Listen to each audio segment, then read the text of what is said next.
I didn't come back for love. I came back so they can't lie anymore.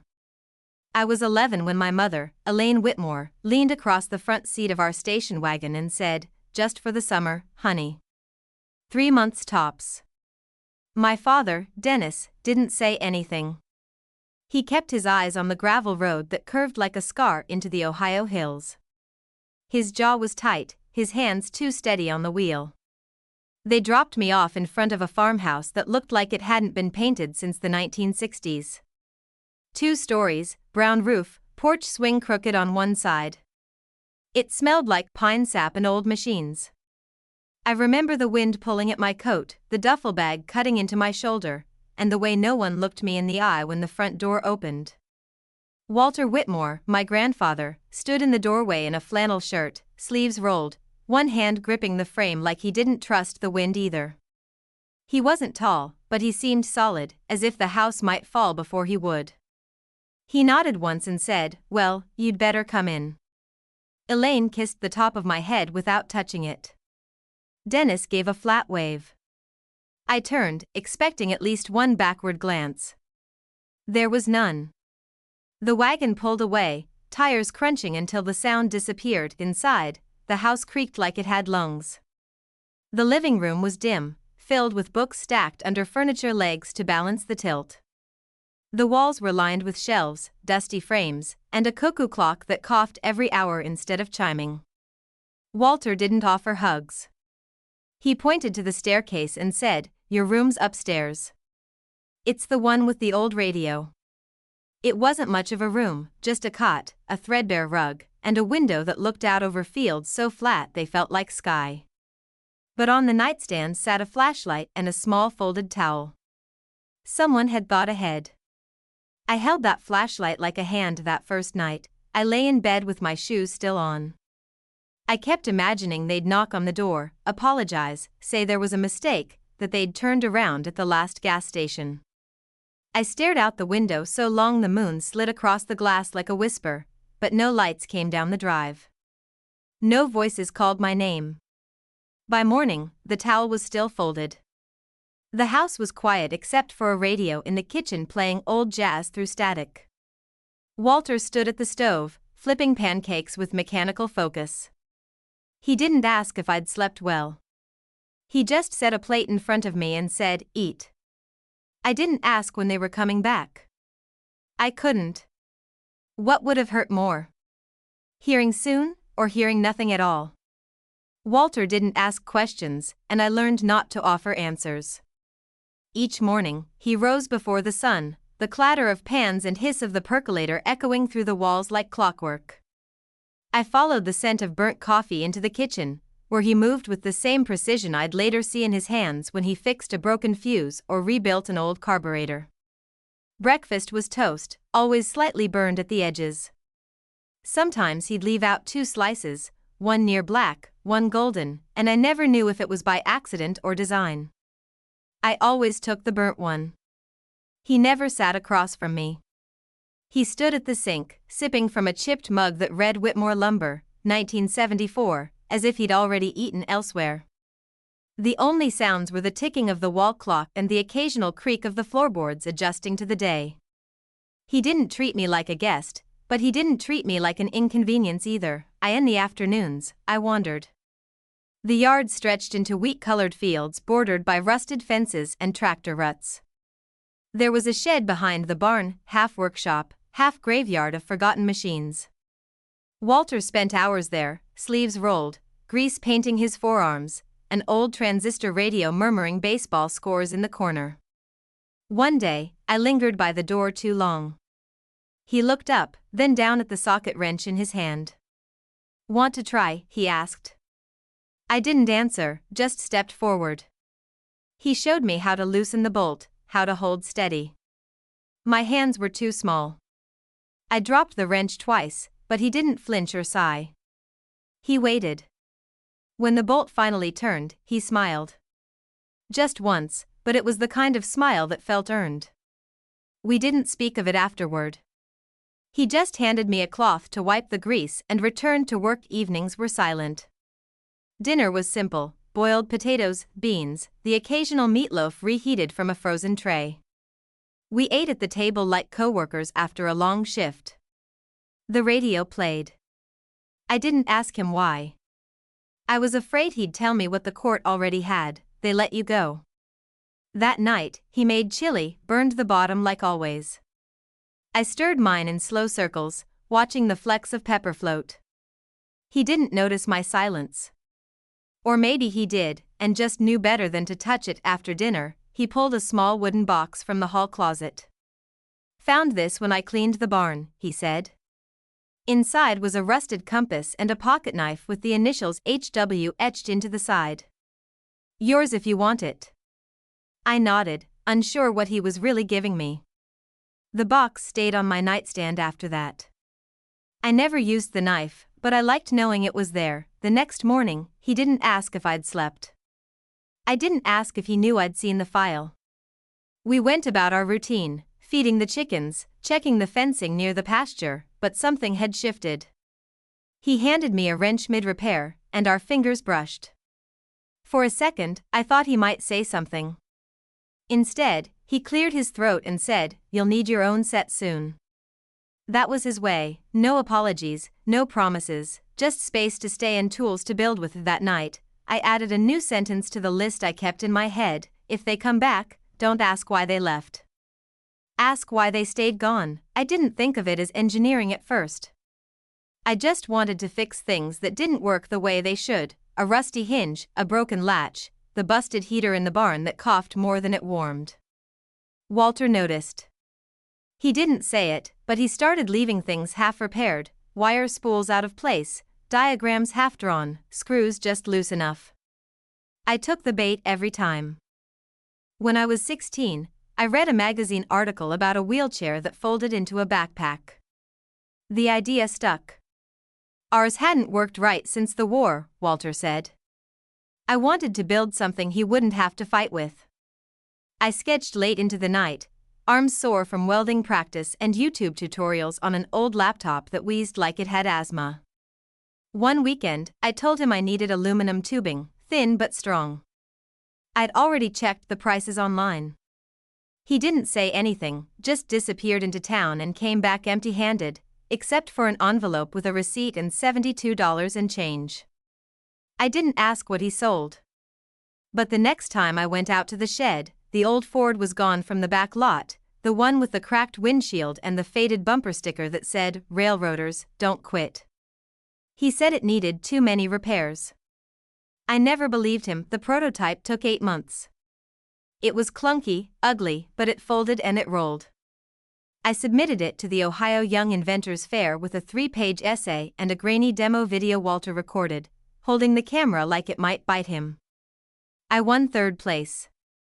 The judge called it practical but uninspired. But that didn't matter.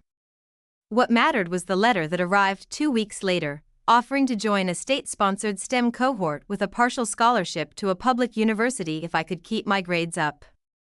Walter didn't say congratulations. He just handed me a box of assorted screws and said, "You'll need these." At graduation, the gym was packed. Families brought balloons, flowers, noise. My friends took photos in dresses and ties. I wore jeans and the only blouse that didn't have grease on the cuffs. Walter sat in the back row, clean-shaven for the first time in a year. He didn't wave, but when I crossed the stage, I heard one pair of hands clap longer than the rest. Afterward, I found him leaning against the truck he'd borrowed from the neighbor.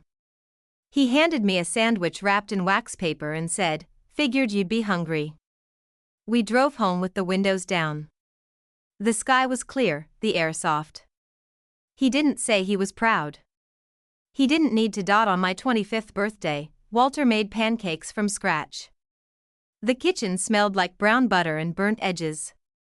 A record played in the background, Benny Goodman, soft and crackling. He set a wrapped box on the table beside my coffee mug. No ribbon, just wax paper folded neat. Inside was a brass pocket watch, heavy, cold. The back was engraved with 2 words, "Grace Forward." I traced them with my thumb. The cover opened with a click. The hands didn't tick, but the face was clean, white, and still. I didn't understand what made it special, but I didn't say that. I only asked, "Yours?" He nodded. "And now it's yours." He didn't explain more. Just pushed the rest of the pancakes onto my plate and told me to eat before they got stiff. I wore the watch around my neck that day, tucked under my shirt like it needed to be close to something warm. That night, we watched the sunset from the back porch. He lit his pipe. I told him about a new project at work, some modular mobility device they wanted me to lead. He listened without interrupting. Then he said, "About time someone saw what you can build." It was the last thing he ever said to me. The next morning, the kitchen was silent. No smell of coffee, no hum of radio. His boots were by the door, laces still tied. I found him in his bedroom, lying on top of the quilt he'd had since I was a kid. One hand rested over his chest, the other open, like he'd meant to reach for something. I touched his arm, cold. I don't remember calling the ambulance or the neighbors who came to stand in the doorway, hats pressed to chests, offering condolences. They didn't know how to speak. What I do remember is sitting at the edge of the porch, watch clutched in my fist, listening to the wind rustle through the trees. He'd been the only one who stayed, the only one who never asked me to be someone else or someone easier to leave, the house echoed that week. Every corner felt too quiet. After the final hymn, Elaine turned and met my eyes. She stood and opened her arms. "Oh, Ruth," she whispered, folding me into a hug before I could move. "You've grown so much. I've missed you." I didn't return the gesture. My arms stayed at my sides, stiff as fence posts. She smelled like lilac and money. Dennis offered a handshake, then pulled me close for a one-armed embrace. I didn't return. "I didn't know you were coming," I said flatly. Elaine's eyes shimmered. "Of course we came. We were devastated when we heard. Walter meant so much to us." I didn't say what I wanted to, that Walter never spoke their names, not once. Outside, in the shade of the sycamores, they led me toward the parking lot, away from the neighbors offering potato salad and polite memories. "We should catch up," Elaine said. "Talk about everything Walter left behind." There it was. I stopped walking. "What exactly are you here for?" I asked. Dennis's smile was tight. "To help. It's a lot to manage, the farm, the house, the assets. You're young. You shouldn't have to do this alone." Elaine placed a manicured hand on my arm. "We want to be a family again," she said softly. "It's what Walter would have wanted." I pulled away. "You signed me away," I said. "I wasn't a secret. I was a burden. You didn't lose me. You left me." Elaine's smile twitched. "That's not fair, Ruth." "No," I said, "it's not." Dennis stepped forward, voice calm. "Don't let bitterness get in the way of practicality. He left a lot behind. It affects all of us." I looked at them, well-dressed, rehearsed, already thinking in dollar signs. "He's not even in the ground yet," I said, "and you're already circling." They blinked, but I didn't wait for a response. I turned and walked back toward the church, toward the people who had shown up long before the money did. The lawyer's office smelled like old leather and fresh printer ink, walls lined with degrees. A window behind the desk looked out over the river, the water gray and low. Her name was Margaret Blake, late 60s, sharp blazer, hair like steel wool pulled into a bun. She didn't smile much. I liked that. Elaine and Dennis were already seated when I arrived. Margaret didn't offer pleasantries, just motioned for me to sit. "This won't take long," she said, opening a folder. I glanced at my parents. Elaine folded her hands neatly in her lap. Dennis leaned back like this was routine. Margaret cleared her throat.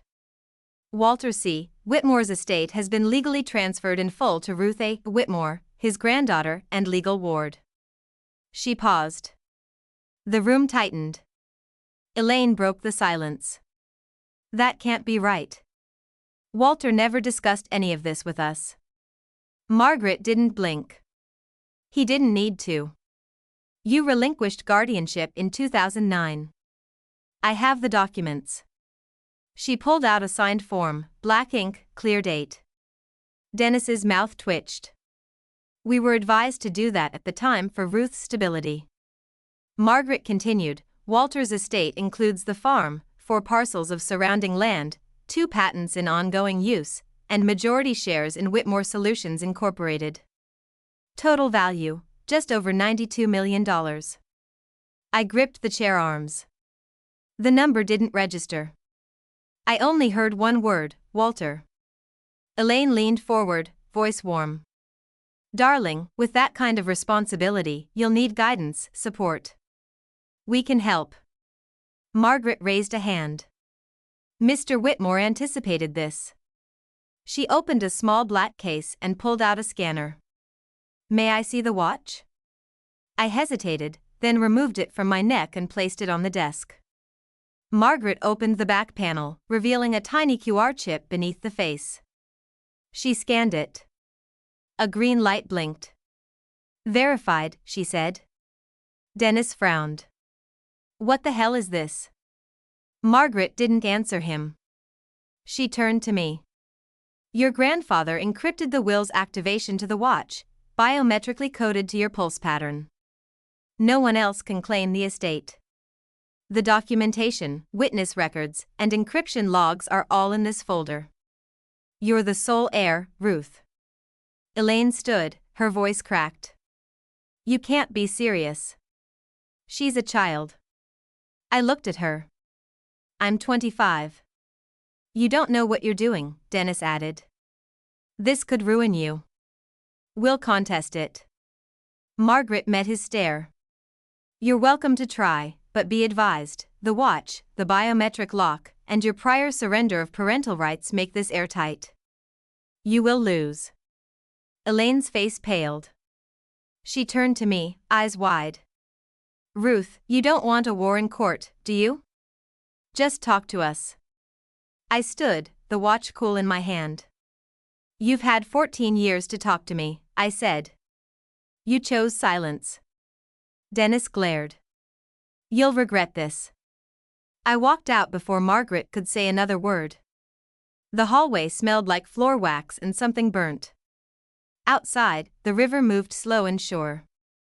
I held the watch tight, feeling the tick that wasn't there, just the echo of everything Walter had prepared long before I even knew I'd need it. Returned to the farm by dusk. The gravel crunched beneath the tires of Walter's old truck. The porch light was on, though I hadn't left it that way. A small thing, but it set something off inside me. The house was quiet, too quiet. I did a walkthrough, doors locked, nothing out of place, but still the air felt touched, as if someone had stood too long in the center of the kitchen, just staring. The next morning, I found a manila envelope tucked under the front gate.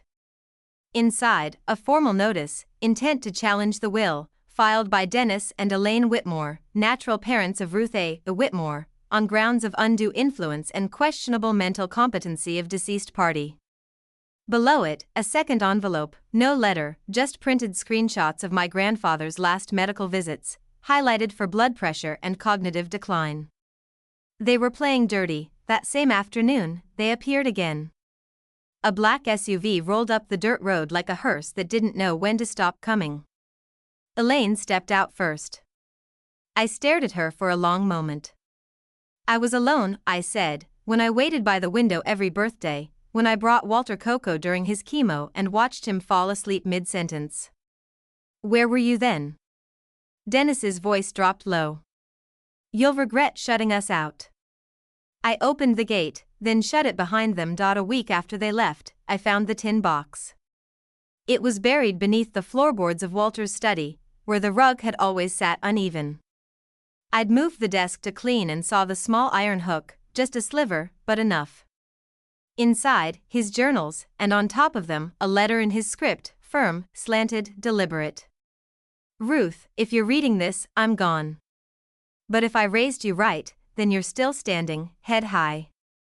That's all I ever wanted. This land is yours. But I never meant it just for crops or memory. I meant it for something more. I read the rest by the light of the shed lamp, the same bulb we replaced together after the frost that first year. His words spilled out across the pages, diagrams of robotics workshops, cost breakdowns for mobile classrooms, outreach plans to support kids raised like me, discarded, underestimated, hungry for a place to belong. He called it the Whitmore Circle, not a charity, a foundation where kids like me could come, build, fail, and build again with dignity. Stayed in the shed till morning, surrounded by blueprints and grit. When the sun rose, I called Margaret Blake. She listened quietly, then said, "He told me you'd find it." By fall, I turned the old equipment barn into the first prototype lab, hired a retired engineer from Eugene, ordered parts in bulk. Margaret helped file the non-profit paperwork. My days filled with voices again, not Walter's, but the nervous laughter of children assembling their first circuits, blowing fuses, cheering when the lights blinked on. The first girl to finish a project was named Claire, age 11, foster care since 5. She built a robotic arm that poured water into a cup. She asked if she could keep it. I said, no. She cried. Then I gave her the soldering iron and said, build a better one. She did. Some evenings, I still sit on the porch with the watch around my neck, listening for sounds I know won't come back, the weight of Walter's boots on the stairs, the scrape of his chair on the kitchen floor. But then I see Claire chasing another student through the field. I see the lights flicker in the lab. I feel the pulse of something more than grief. They called it an inheritance. But what he really left me was a reason. It was near Thanksgiving when they came again. I was sweeping leaves from the porch. The wind carried a bite, and the sky hung heavy with gray. I saw the same black SUV approach, slower this time, tires crackling over gravel like it didn't want to arrive. Elaine stepped out alone. No sunglasses, no jewelry, just a beige coat and eyes that seemed smaller than I remembered. I didn't move from the steps. Hi, she said. Silence stretched. I'm not here to fight, she added. Just to see. She looked around, eyes scanning the lab, the sign that read the Whitmore Circle, and the group of kids racing toward the barn with wires in their arms. I read about it in the papers, she said, voice barely above the wind. I didn't know you'd actually do something with it. I didn't respond. She stepped forward but stopped at the porch gate, hands clenched tight. You were always like him, even when you were little. That struck something. But I kept my voice even. You didn't come to say that. Elaine shook her head. No, I came to say I'm sorry for everything. We were scared, Ruth, and selfish, but mostly scared. A gust lifted the last of the leaves from the ground. She flinched as they swirled around her boots. I'm not asking for forgiveness, she continued. I know I don't deserve it, but you should know your father's sick. Pancreatic. It's not going to be long. I nodded once. No words came. She looked at me for a long moment. You don't have to come. I wouldn't blame you. I watched as she turned back to the car, her steps slower, shoulders hunched, like the wind had finally worn through her. The car pulled away without a sound that night. I sat alone in the shed, the soldering iron still warm in my hand. Outside, the wind howled, and inside, the ring on my finger caught the light. Legacy. It didn't need to be loud or final, only true. There's a room above the barn, a narrow wooden loft Walter once used to store broken tools and spare wire. Now it holds a desk, a kettle, and a window that watches the entire valley. I come here sometimes after the children have gone home, when the wind slips in through the shutters, and the field below breathes soft beneath the moonlight. Tonight, I sat with my journal open, not to write, but to feel the weight of the silence between pages. The ring rested on my desk. I turned it slowly, tracing the word legacy. Walter built this with calloused hands and quiet patience, not for praise, not for revenge, but because he believed in building, even when everything else breaks. The past never gave me closure. It didn't hand me apologies or neat endings, and I've stopped expecting them. But it gave me something else, a place to begin. Claire will take over the robotics program next year. She's training 2 others to mentor the incoming class. I see pieces of myself in them, nervous, stubborn, brilliant. Sometimes I wonder if they see me the way I once saw Walter. And if they do, I hope they never learn too quickly just how heavy it is to carry someone else's hope. But I'll carry it until it's time to pass the ring. When I locked the shed that evening, the air was colder, the sky quieter, but the lights in the lab still burned.